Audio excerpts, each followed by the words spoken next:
मैं इधर आया तो आज अखबार में मैंने देखा कि लंबी चौड़ी बयान दिया जफरुल्लाह साहब ने, उसमें जूनागढ़ को भी डाल दिया। जूनागढ़ को सलाह जफरुल्लाह साहब ने दिया था कि हाँ तुम पाकिस्तान में शरीक हो जाओ, वो ठीक है, तो उसका जूनागढ़ का नवाब को भोगना पड़ता है, कोई जफरुल्लाह साहब को भोगना नहीं पड़ता है। और ये तो खाली बातों है। जूनागढ़ का तो फैसला हो गया, अभी उसमें कोई चीज बनने वाली है नहीं। कोई यूनो में जाओ, दुनिया पार जाओ, उसमें कोई चीज नहीं बन सकती, वो तो हो गई बात। अब जो जफरुल्लाह साहब कहते हैं कि जूनागढ़ तो यूनो में जाएगा, यूनो में क्या जाएगा? आज कश्मीर में यूनो में गए हैं हमारे तरफ से, क्यों गए? हमें तो इस तरह से कहा कि भाई ये पाकिस्तान खुली लड़ाई करे तब तो अच्छा है, लेकिन खुली लड़ाई नहीं करते हैं, अपने आदमियों के पास लड़ाते हैं, अपने वहां से सारा सामान देते हैं, अपने वहां से सब हथियार देते हैं, अपने वहां से जितना सामग्री चाहिए पूरी देते हैं, अपने वहां से रास्ता देते हैं। तो उससे तो खुला लड़ाई करे तो अच्छा है, न करे तो हम दोनों उसमें पड़े हैं तो ठीक है। यूनो के पास जाओ, जाके वहां से कुछ हो न हो, लेकिन वहां हम कहां तक बैठ रहेंगे? इस तरह से हम बैठ नहीं रह सकते। तो कश्मीर का मामला तो अलग है, जूनागढ़ का मामला अलग है।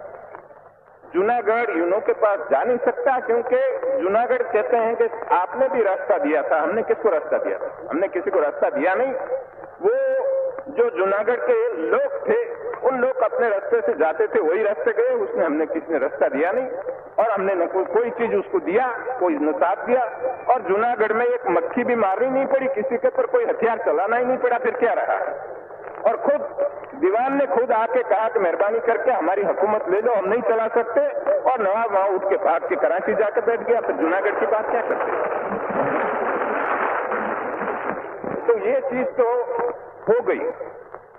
हाँ, हमने एक फैसला किया कि भाई ये रियासतों में हमें एक काम करना चाहिए, कबूल करना चाहिए कि जैसा रियासत के लोग चाहे ऐसा करें। तो जैसे लोगों का लोकमत हो, इस प्रकार करना चाहिए। तो लोकमत जैसा हैदराबाद में हो, कश्मीर में हो, हर जगह पर हो लोकमत, इस प्रकार का करो। हमें कोई फैसला करने में इतराज नहीं है। लेकिन यदि कश्मीर में जो चलता है इस तरह से चलता रहे तो फिर लोकमत करने की क्या जरूरत? हम लड़ाई करके कश्मीर को ले ले तो फिर लोकमत की जगह कहाँ रही? तो हम तो कहते हैं कि आज भी प्लेबिसाइट से करो, लोकमत लेके करो, लेकिन हमारे पास आकर हमारा सिपाही मरते रहे, हमारा पैसा खर्च करना पड़े, और हमारे गांव के गांव जलाए जाए, और वहां हिंदू और सिखों को तबाह किया जाए, तो फिर आखिर लोकमत का रहा? फिर तो आखिर हम बंदूक से ही लेना हो तो लेंगे, और क्या करेंगे? दूसरी तरह से नहीं हो सकता है तो नहीं। लेकिन हमने एक बात साफ की कि कश्मीर की एक तसु जमीन हम छोड़ने वाले नहीं है, कभी नहीं छोड़ेंगे। तो अब दूसरा आपको ये समझना है कि ऐसी जब नाजुक हालत में हम पड़े हैं, इस समय पर हमको क्यों तंग करते हो? आप ऐसी जब हिंदुस्तान की हालत है और दुनिया की हालत भी ऐसी है, देखो ये बत्ती पड़े, ऐसी जब हिंदुस्तान की नाजुक हालत है, तब हमें क्या करना है? इस नाजुक हालत में हमें हमारी सरकार, हमारी हुकूमत है, उसको ठीक नहीं करेंगे और उसको साथ नहीं देंगे तो हमको नुकसान होगा। इसलिए आज जिस जगह पर प्रांतों में हमारी हुकूमत बैठी है, उसको साथ देना चाहिए। तो मैं, इतने लाखों आदमी आप जमा हुए हैं कलकत्ता में, तो मैं आप लोगों को बड़ी अदब से कहना चाहता हूं कि सुनिए, आवाज न कीजिए, ठहरो भाई, क्या कहते हैं? रिले करते हैं, ठहरो, कोई गड़बड़ न करो। तो आप लोग हिंदुस्तान की ऐसी नाजुक हालत में इतने लाखों आदमी कलकत्ता में जमा हो गए हैं, तो आपको एक हमारा मैसेज ले जाना चाहिए और सबको पहुंचाना चाहिए कि आज हमारी बहुत नाजुक हालत है। उस हालत में हमें न कोई हड़ताल करनी चाहिए, न कोई तूफान करने का कोई मौका पैदा करना चाहिए, सबको मिलजुल के काम करना चाहिए। अब कई लोग कहते हैं कि भाई इधर हमारे सेक्युलर स्टेट चाहिए, हिंदुओं का राज, कौमी राज नहीं होना चाहिए। कौन कहते हैं कौमी राज बनाओ? हिंदुस्तान में 3-4 करोड़ मुसलमान पड़े हैं, कौमी राज की बात नहीं है। लेकिन बात एक है कि हिंदुस्तान में जो मुसलमान पड़े हैं, वो मुसलमान ने, काफी लोगों ने, ज्यादातर लोगों ने पाकिस्तान बनाने में साथ दिया। ठीक दिया, अभी ठीक है। लेकिन अब एक रोज में, एक रात में क्या दिल बदल गया? वो मुझे समझ में नहीं आता कैसा बदल गया कि एकदम कहते हैं हमको मान लो। तो ये मेरी समझ में नहीं आता कि एक रोज में दिल सबका कैसा बदल गया। तो वो कहते हैं कि हम वफादार हैं, तो हमारी वफादारी में शंका क्यों की जाती है? आपको सस्पिशन क्यों आता है? तो हम कहते हैं भाई हमको क्यों पूछते हो? आपके दिल को पूछो, भीतर पूछो, हमको मत पूछो।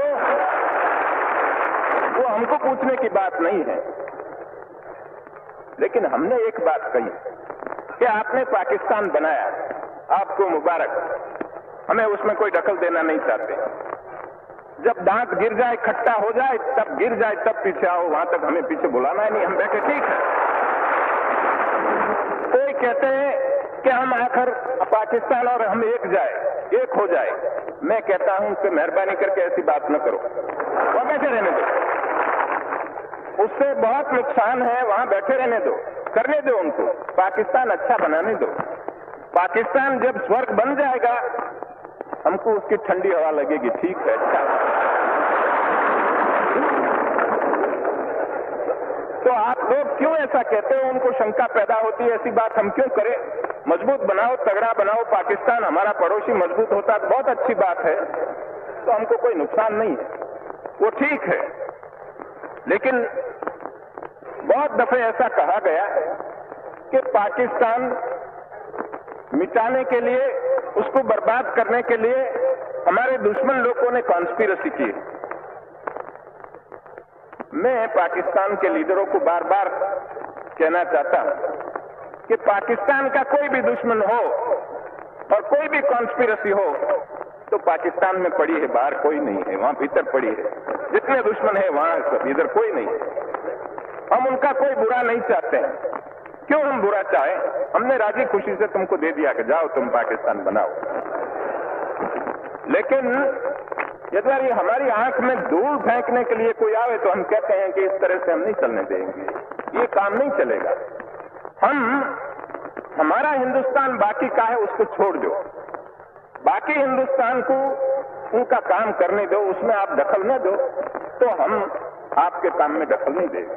तो आप देख लीजिए, हमने फैसला किया तो जितनी चीज थी उस चीज में उदारता से हमने उनको जितना इनका हिस्सा था उससे ज्यादा भी देने के लिए हमने कोशिश की। लेकिन जब हमने उनका रुपया देने का किया, उस समय पर हमने कहा कि आपको यदि 500 करोड़ रुपया चाहिए और इतना हिस्सा हमारा चाहिए तो हम देने के लिए, आपका हक हो न हो, ज्यादा हम देने के लिए भी तैयार है। लेकिन मैंने लिख के दिया था कि यदि ये रुपये से गोली चलानी हो कश्मीर में तो हम इस तरह से रुपया नहीं देंगे। हाँ, तुम्हारे में ताकत हो ले जाओ, ठीक है, लेकिन हम खुशी से रुपया तो तब देंगे कि जब ये फैसला सब हो जाए तो आपका रुपया है, हम उसमें कोई दखल नहीं देंगे। हमने आपके साथ मिलके एक फैसला किया तो एक कंसेंट डिक्री है, ये तो कोर्ट में जाना न पड़े, लेकिन आपस में बैठ के हमने फैसला कर दिया। तो तुम्हारी डिक्री कब बजेगी? जब ये हुक्मनामा तो तब बजेगा कि जब हमारा फैसला हो जाए। तो कश्मीर का फैसला हो जाए, उस रोज पैसा ले जाओ तुम्हारा। इस तरह से हम जब कहते हैं तो कि हमारा पैसा नहीं देते हैं और वो कुछ अपने जो फैसला किया उसमें से पलट जाना चाहते हैं, हमें कोई पलटने की हमारी नीयत नहीं है। होती तो हम करते क्यों? जाओ कोर्ट में करो, हमने इस तरह से काम नहीं किया। तो हम बार बार इन लोगों को सुनाना चाहते हैं कि तुम्हारे साथ हमारी कोई बुराई नहीं, न बुराई करना चाहते हैं, तुम्हारे साथ हमें कोई झगड़ा नहीं करना चाहते, लेकिन आप मेहरबानी करके हमको पड़े रहने दीजिए, हमारा काम करने दीजिए।